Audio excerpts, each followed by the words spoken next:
Hutts hate sunshine because it dries them out. So why did the most powerful Hutt in the galaxy build his palace on a desert planet with two suns?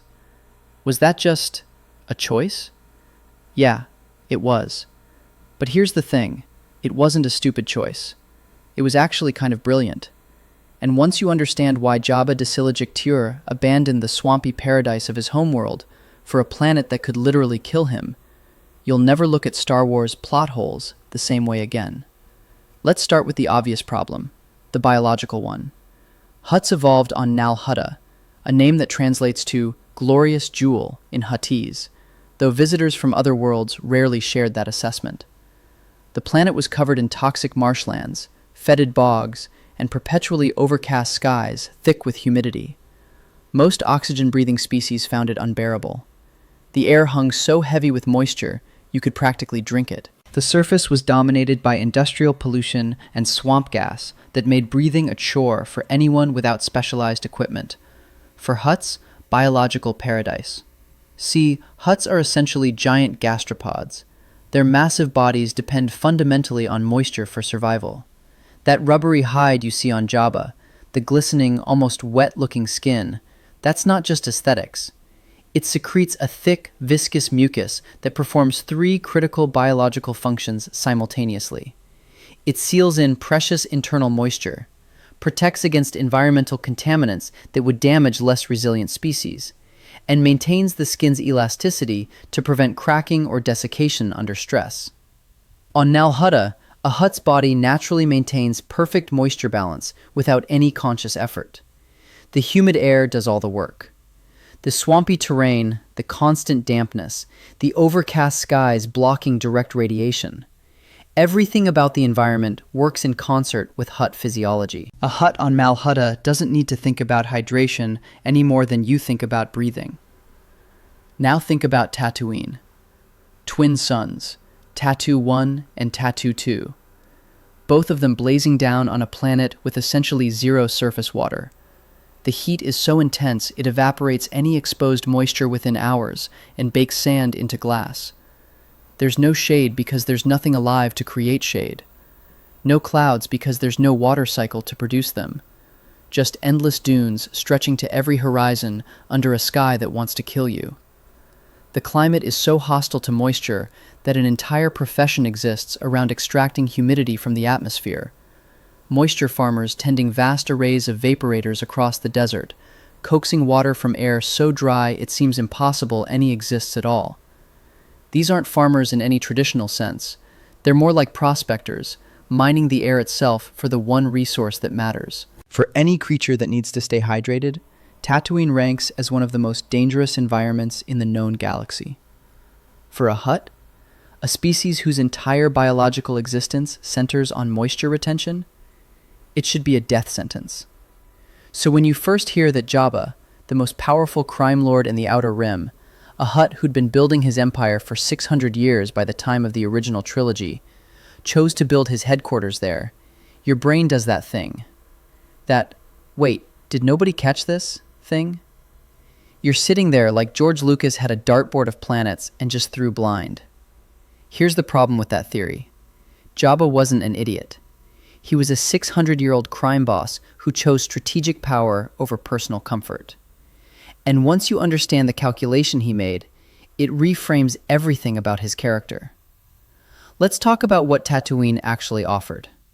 First, no cops. Tatooine's position in the Outer Rim placed it beyond the effective jurisdiction of the Galactic Republic. This wasn't a minor inconvenience for Republic law enforcement. It was a fundamental structural problem. Republic taxation authorities couldn't collect revenues from a world so distant from Coruscant that the administrative costs exceeded any potential returns. Republic judicial oversight couldn't extend to a system where sending a single investigator required weeks of hyperspace travel. Republic military presence couldn't be justified for a planet with no strategic value whatsoever. The math simply didn't work. Tatooine was too far, too poor, and too irrelevant for legitimate authority to bother with. The Empire inherited this exact problem when it rose to power in 19 BBY. You'd think an authoritarian regime obsessed with galactic control would stamp out criminal operations wherever they existed. But even Palpatine's government had to make choices about resource allocation. Tatooine had no strategic military assets worth protecting, no valuable mineral deposits worth extracting, no population significant enough to conscript into Imperial service. The Empire occasionally sent patrols through the system, but meaningful occupation never happened. For a crime lord, this represented paradise of a different kind. Second, no family politics. Tatooine sat at the edge of Hutt space, that loosely defined region where Hutt clan influence had held sway for millennia, but far enough from the center of power to matter. On Nal Hutta, Jabba would have been one powerful Hutt among many. He would have had to navigate the competing interests of other Khajiitics, the Hutt clan structures that divided influence and territory among ancient bloodlines.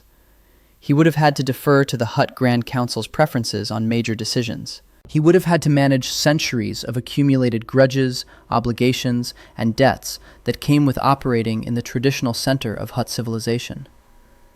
Every deal would have required balancing other clans' interests. Every expansion would have triggered territorial disputes. Every sign of growing power would have attracted jealousy and opposition from rivals who considered themselves equally entitled to dominance. On Tatooine, none of that applied. Jabba could build something that belonged entirely to him. No council oversight, no clan obligations, no inherited feuds with cousins 300 years old. Just his operation, his territory, his rules. Third, the smuggling routes. The Kessel Run, that infamous corridor connecting spice mining operations to distribution networks across the galaxy, passed through this region of the Outer Rim. If you've seen the original trilogy, you've heard Han Solo brag about making the Kessel Run in less than 12 parsecs. That route, and others like it, represented some of the most profitable smuggling corridors in existence. Smugglers running these routes needed waypoints, places to refuel and resupply without Imperial inspection, marketplaces to offload illicit cargo and acquire new shipments, safe harbors that didn't ask questions about cargo manifests or passenger identities. Whoever controlled Tatooine's underworld controlled access to those routes. Jabba positioned himself as gatekeeper. Every smuggler, spice runner, and fugitive passing through his territory paid tribute. He didn't need to run the contraband himself. That was risky, required maintaining ships and crews, exposed him to Imperial interdiction. He just collected tolls, took a percentage, provided protection for a fee and punishment for those who didn't pay. For centuries. The tribute flowed in whether the cargo was spice, weapons, slaves, or fugitives. The specific nature of the contraband didn't matter. What mattered was that it passed through Jabba's territory, and passage had a price. Fourth, and this is my favorite part, the planet itself was his security system. Think about it from a rival's perspective. You're another crime lord, maybe a competing Hutt from Nal Hutta, maybe some ambitious upstart who thinks they can take what Jabba built. You want to challenge his power. You want to move on his territory. First, you have to survive Tatooine. Sandstorms swept across the Dune Sea without warning, winds carrying particles fine enough to strip flesh from bone within minutes. Travelers caught in the open during these storms didn't survive. Even the indigenous species sought shelter when the winds rose. Then there were the Tusken Raiders, the Sand People, indigenous inhabitants who viewed outsiders as invaders to be killed on sight. They attacked travelers who strayed from established routes, and sometimes they attacked travelers who didn't. Their raids were unpredictable, violent, and often fatal. And lurking beneath the sand? Crate dragons. Apex predators capable of swallowing a human whole, territorial and aggressive, and virtually impossible to kill with standard weapons. The Dune Sea was their hunting ground, and anything foolish enough to cross it became potential prey. These hazards filtered out the weak and unprepared before they could become Jabba's problem. Rivals who couldn't afford proper equipment, proper intelligence, proper armed escorts. They died in the desert before reaching his palace. The twin suns that made life difficult for Jabba made life lethal for his enemies. The desert was his moat. So yeah, the biological discomfort was real. Jabba's mucous membranes weren't happy. His moisture retention systems worked overtime every single day. The environment fought his physiology constantly. But a Hutt with sufficient resources could engineer solutions.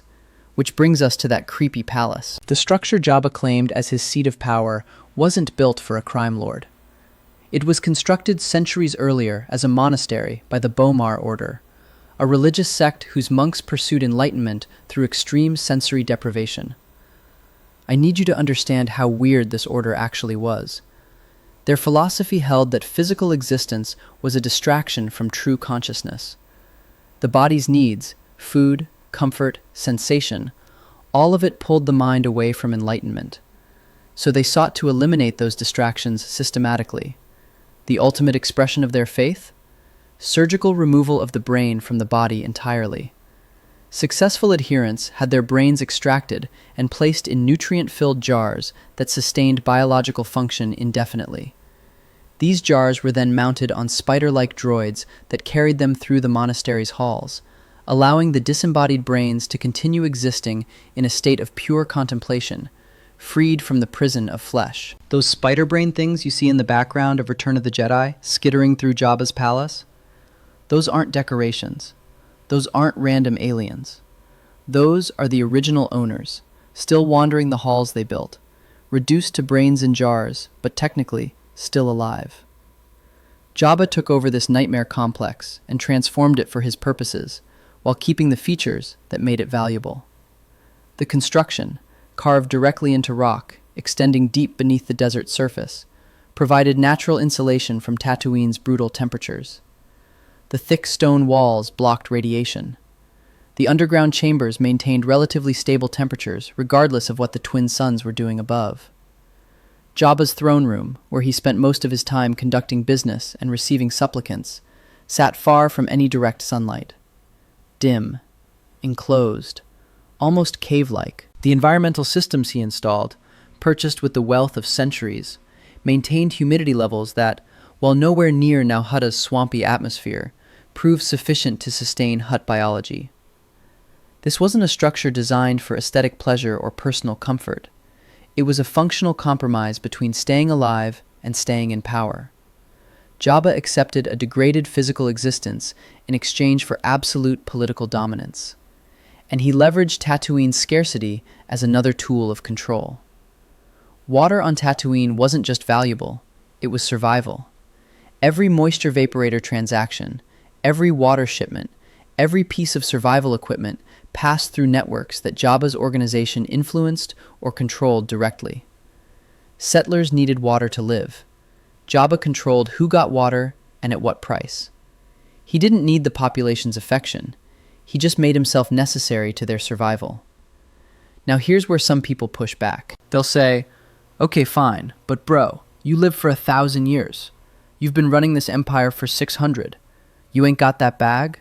You couldn't afford to build a nice, humid palace on literally any other planet and just commute to work? And that's fair. Hutts live approximately 1,000 standard years. 1,000.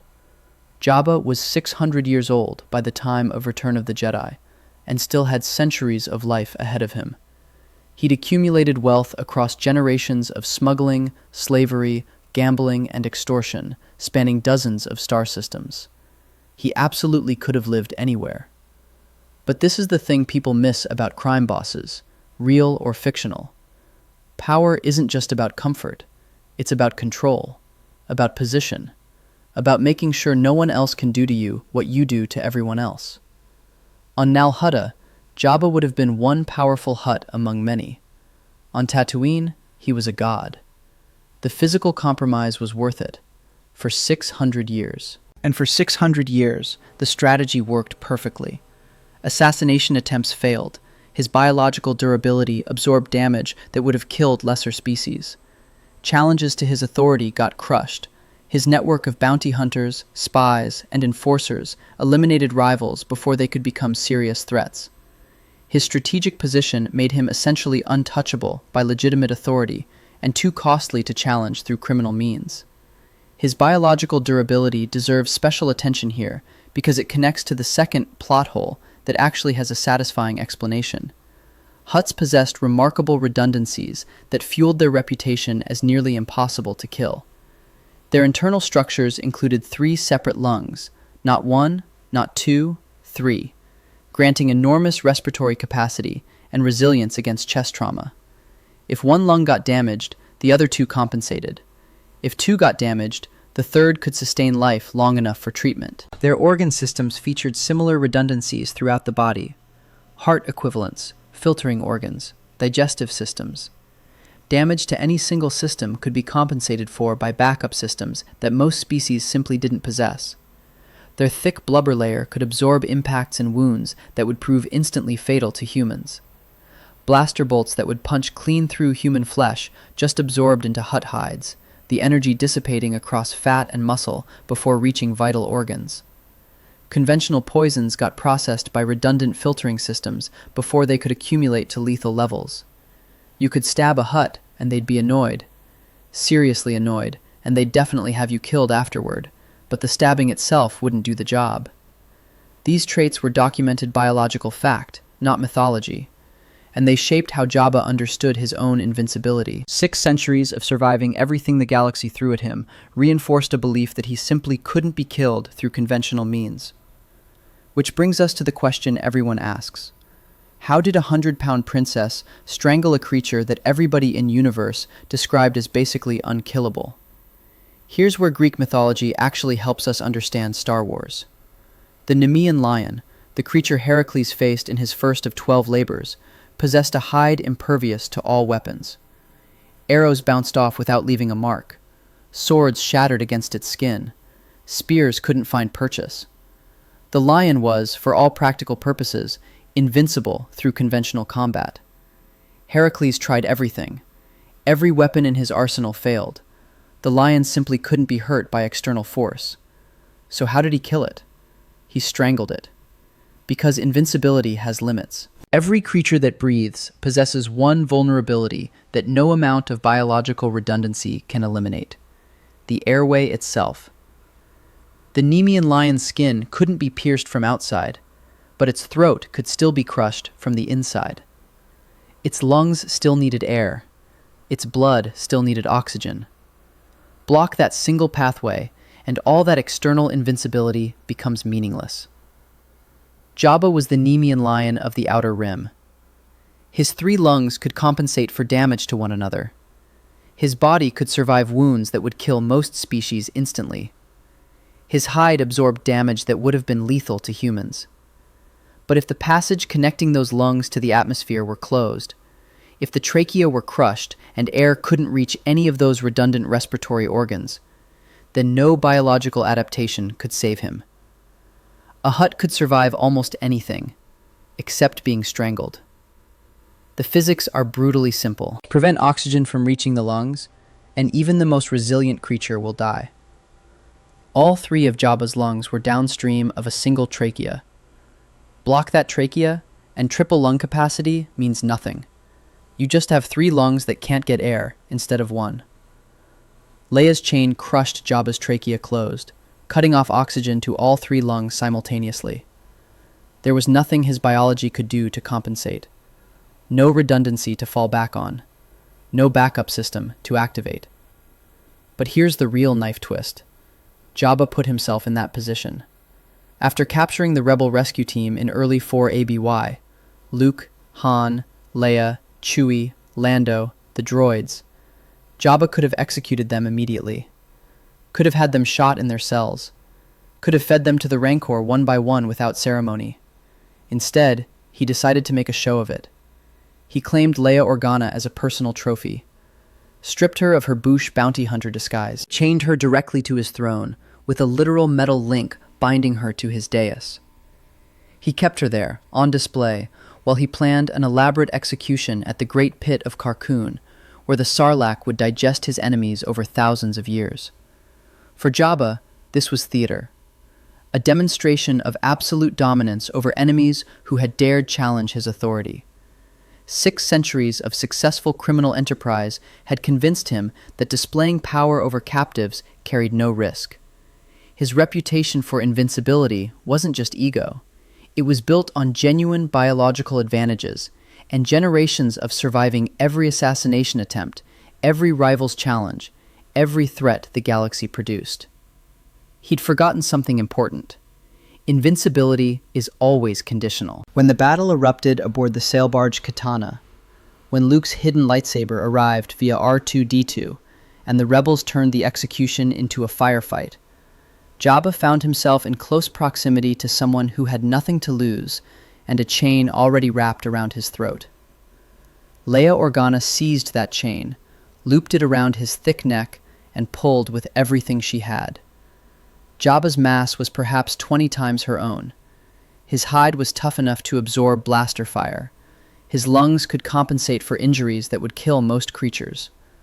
None of that mattered. She wasn't trying to wound him. She was trying to choke him. And against strangulation, all his biological advantages became irrelevant. Jabba de Siligic Tiure had built his empire understanding that strategic position mattered more than personal comfort.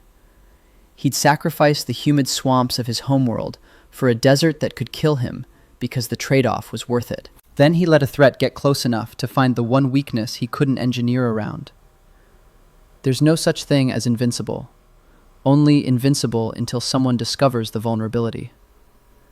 And speaking of things people discover, let's talk about the Easter egg that 5 separate commenters mentioned. And honestly, it's wild this isn't more widely known. You know Jabba's palace guards? The alien species that work for him? Among them are Klatooinians and Nikto, warriors whose cultures had been bound to Hutt service for generations through ancient treaties. These weren't hired mercenaries. They were species whose entire civilizations owed service to Hutt clans, obligations dating back thousands of years that their descendants continued to honor. Say those species' names out loud. Klatooinian, Nikto.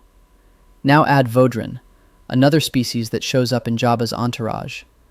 Klaatu, Barada, Nikto.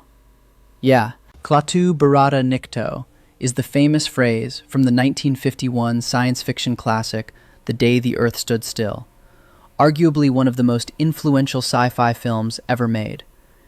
In that movie, the alien Klaatu gives those words to a human woman as a failsafe. If anything happens to him, she must speak them to his robot guardian Gort to prevent it from destroying Earth in retaliation. The phrase became iconic, one of the most recognizable lines in science fiction history.